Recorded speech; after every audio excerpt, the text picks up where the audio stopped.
larawan. Di alam kung saan tutungo ang mga habang patalikod naghihingalo. Ang lapis na ginamit sa kwento nating nautlot. Bawat buklat ng aklat binabalikan, mga liham na ang laman, ligayang dala, ikaw lang ang may akda. Sa lahat ng pahinang sinulat ng tadhana, ikaw at ikaw pa rin. Ang yugtong paulit-ulit kong babalik-balikan. Sigaw ay ikaw pa rin. Patuloy kong panghawakan ang iyong mga salitang hindi na nakikita sa tingin ng iyong mga mata. Ngunit kung sarado na ang puso sa nadarama, pwede bang isipin mo kung bakit tayo nagsimula? Ating katotohanay naging isang nobelang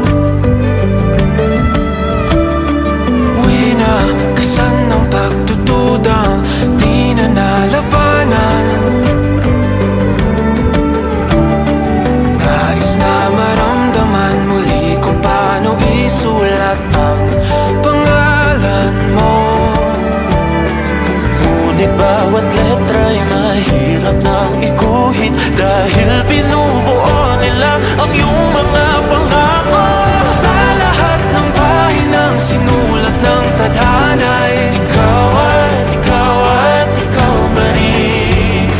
Ang yugtong paulit-ulit kong mabalik-balikan. Sigaw ay ikaw pa rin. Simula sa wakas na di matuklasan, babalik kung saan di na natagpuan ng mga matang nakatanaw sa umpisa ng yugtong di na sana naisulat pa. Simula sa wakas na di matuklasan, babalik kung saan di na natagpuan ang mga matang nakatanaw sa umpisa ng yugtong di na sana naisulat pa. Sa lahat ng pahinang sinulat ng tadhana, ikaw pa rin.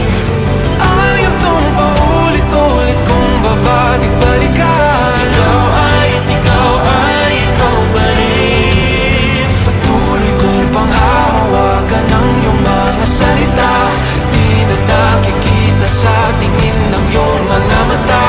Ngunit kung sarado na ang puso sa nadarama, pwede bang isipin mo kung bakit tayo nagsimula?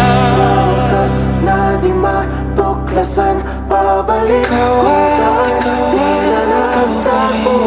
Ang mga matang nakatanaw sa umpisa ng yugtong. Sigaw